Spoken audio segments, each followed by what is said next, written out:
Nucyambere imigambi yawe n'amahitamo yawe nshuti yanjye, hari ibintu Imana ikubwira ugomba guhisha kugeza igihe bizabera, kandi icyo cyambere ni imigambi yawe nuko uzabigeraho. Abenshi muri mwebwe musenya amasengesho yanyu mubwira abantu buri kimwe mutarageraho. Hano hari ikintu abantu babasha gutekereza ko abakwishimira bose atari ko ari inshuti zawe, ariko mu by'ukuri bagutega amatwi kugira ngo bumve intego zawe. Rimwe na rimwe akaba aribwo baheraho bakugirira nabi. Ugiye kubereka amakarita yawe atarakinwa, kandi Satani akunda umuntu uvuga byinshi imbere y'igihe. Yakobo 1:19 haravuga hati mube abanyamwete mu kumva, mugabanye kuvuga kandi mutinde kurakara.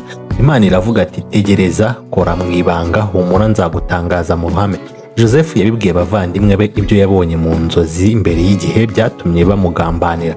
Si buri muntu ugomba kumenya ibyo Imana ishaka kukugereraho cyangwa kukugezaho. Igihe cyose uvuga buri gahunda zawe, buri mushinga wawe, buri murimo uri gusengera ngo ugerweho, uba ufunguye umuryango w'abanegative bawe, abantu batakwishimira cyangwa se abashidikanya, abasenya n'imbaraga z'umwijima bakinjira mu buzima bwawe. Hari ibintu biba bigomba gusengerwa ntibivugwe, hari gahunda zigomba gukura mu ibanga mbere yo gutungurwa. Abantu babyumva bakabyumva nyine byararangiye, byaramaze kuba. Nicyo cyica abantu benshi, kubera ko bavuga imigambi yabo, gahunda bafite zitaragerwaho. Imigambi yawe ntago ari amatangazo, ni urugero rujyanwa n'Imana, si urubanza rw'abantu. Inshuti zanjye, iyo uvumbuye intambara uri kurwana mu mwuka, ntukwiye kwishyira ku mugaragaro ngo abantu bose bayimenye. Si buri muntu uzi umutwaro wawe uri inshuti yawe, si buri muntu umwenyurira wagushakira amahoro. Abantu bamwe ntibari bakeneye kumenya icyo usengera ngo Yesu akubohore, ahubwo bari barindiriye ngo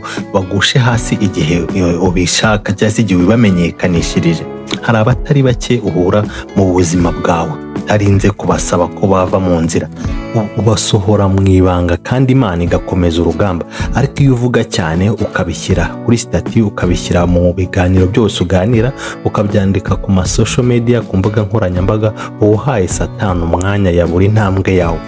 Kumenyekana siko gukira, kuvuga siko kubohoka. Hari imitwaro ikurwaho mu ibanga, hari iminyururu icikishwa ku ngufu mu birenge bya Yesu, atari mu biganiro abantu bakuganiraho cyangwa se muri comment section y'abantu.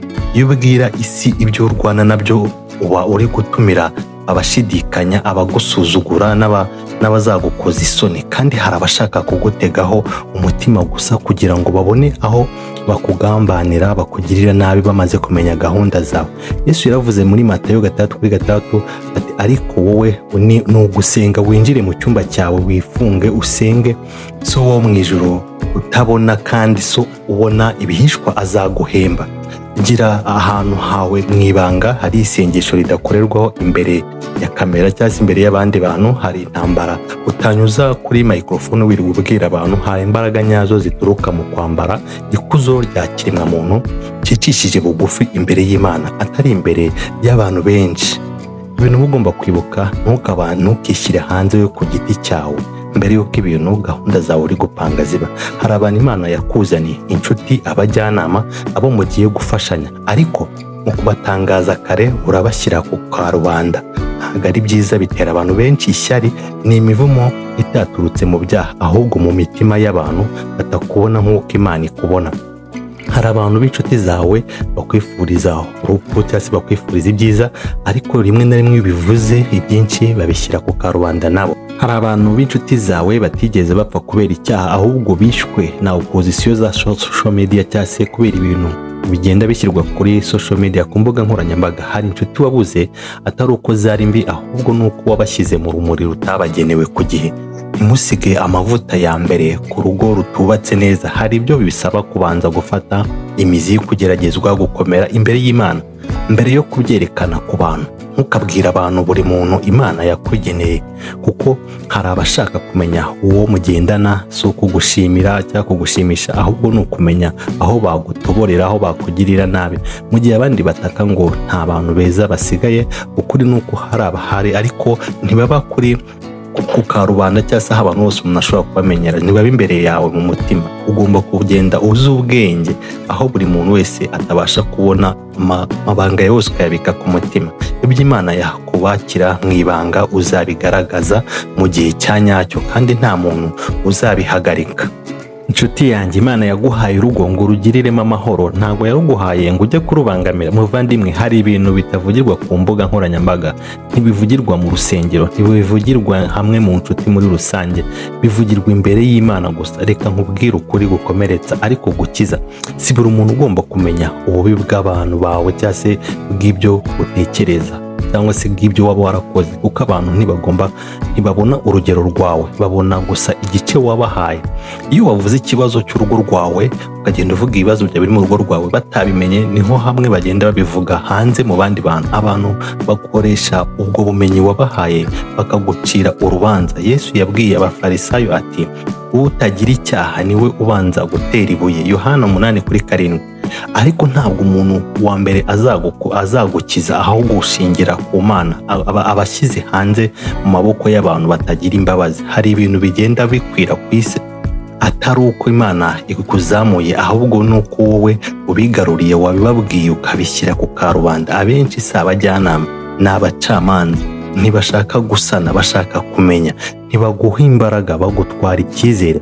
Burya Satani ntiyasenya Edeni akoreshejwe gushukwa gusa, yayisenya akoresheje ijambo rimwe gusa ryavuzwe ahatariho. Iyo uvumbuye uhishura intege nkeya z'abantu imbere y'abantu, uhindura igihugu cyawe icyombo kiri hanze, aho buri muntu ahita yinjira akavuga akanicira urubanza. Ariko urugo rurinzwe mu ibanga rwahebuje inyumba zose zibashagaye. Urugo ruzima si urutagira ibibazo, ni urugo rugira gukesha imbere y'Imana, si imbere y'amezi ya telefone cyangwa se kugenda ubibwira abantu bose. Umunyarwanda ati, amabanga y'urugo asigwa imbere y'inyuma, kandi Bibiliya iti, umutima w'umuntu w'umunyabwenge utanga ubuzima, ariko akarimi k'abapapa kararusenya. Imigani 10:21. Ntukereke ab'isi intege nkeya zawe cyangwa se z'ab'iwanyu mu rugo rwawe. Subira mu isengesho, ntusubire muri komenti. Jyana muri Yesu, bishyire Yesu, ntubijyane mu magurupe ya chat. Utangira kunyaga icyubahiro cy'abanyagwe n'Imana, ab'Imana yaguhaye yo kurinda urugo rwawe, nuko ubashyira mu maso ya Herode n'abafarisayo, kandi Imana yari yabuhishe kubw'umugisha wawe.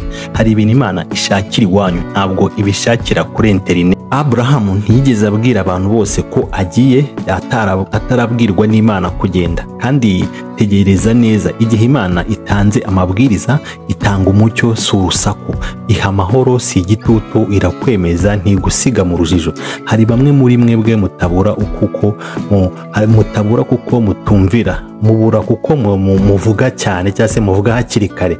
Mugerageza kubyara imigisha kuri rubanda mu gihe Imana yabigambiriye mu ibanga. Murerekana imbuto z'igihe zikiri imbuto z'amatunda. Muriruka gushimwa aho gukomeza gushimika mu ijambo ry'Imana.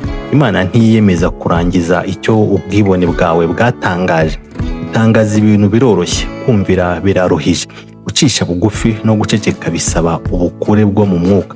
Hari igihe ikintu cyawe cyera kurusha byose ari ugusa kwicecekera. Hari igihe igikorwa cyawe cyagihanura cyangwa se kikaba cyiza ari uko wabashije gutegereza. Hari igihe ukwizera kwawe gukomeye kutari mu gutuza kubwira abantu ibyawe isi yose. Hari mu kwishyira mu maboko y'Imana ugira uti, Mwami, si igihe cyanjye, si ubwenge bwanjye, si ishema ryanjye, ni ubushake bwawe, ijwi ryawe, inzira yawe. Kuko iyo Imana yemeje ikintu, ntiwakagombye kujya kubivuga bitaraba. Ubwo ngubwo uri kwica n'umugambi. Iby'Imana yakubwiye kugukorera ntugomba kubibwira abantu bitaraba, ntugomba no kubisobanurira abantu. Iby'Imana ntibisaba kwemezwa n'abantu, bisaba kuba mu ibanga. bizana n'umusaruro igihe cyose wabashe gutegereza ukabiceceka. Umusaruro uvuga kurusha abareba. Izo zindi za like cyangwa za comment byose bivugwa n'abantu, ariko abenshi ntibabikora babishaka. Hagarika gutangaza imbuto utarabona hasaruwe. Utegereje ko zizasarurwa, tangira gutegereza igihe cyo gusarura. Hagarika kumenya imigambi yawe, tangira kumenya ubushake bw'Imana. Bifuza ibisubizo bishingiye ku Mana, noneho ugomba kugenda mu murongo w'Imana. Ntukajye uvuga ibintu byose. Si amarangamutima, si ukuvuga ko wabuze amahoro, si ugushaka gushimisha abantu batagusengera. Menya umuzingo w'ijuru n'ibyo Imana yaguhishiye, ntukajye ubibwira abantu. Itondere gukora ibyo Imana itishimira. Reka Imana ibanze isoze igishushanyo cyawe n'imigambi yawe. mbere yo kujya kubibwira abantu. Reka Imana ibishyire mu mwuka mbere yo kubishyira ku karubanda. Reka Imana ibemeze mbere y'uko ubivuga, kuko icyo Imana yubakiye nta muntu ugisenya, ariko icyo umubiri watangaje, umubiri ukwiriye kucyikorera cyangwa ugatuma bigirirwa nabi. Icyo utabonesha ni uko uruhuka utaranezezwa, si uko indoto iremereye, ahubwo ni uko urimo gutwara ubutumwa Imana itaratangira. Ibihe byo guceceka si igihano, ni ubuhinzi, ni uburinzi, ni ugutegurwa, ni ukurinda umutima wawe ku ijwi ry'abantu ririmbura iby'Imana irimo guhinga. Nuko rero tuza neza, wicime, uceceke mu bintu byose. Imigambi yawe ntukajye ugenda ubwira abantu, ari bose ubibwira ntabwo ariko baba bakwishimiye. Komeza kuba nyoza, umenye ubwenge, komeza kumvira, kandi igihe Imana izavuga iti noneho, ntuzagomba kubitangaza, bazabibona ku giti cyabo. Iby'Imana yashatse ko igukorera byamaze kuba birigaragaza, si ngombwa ko ujya kubibwira abantu.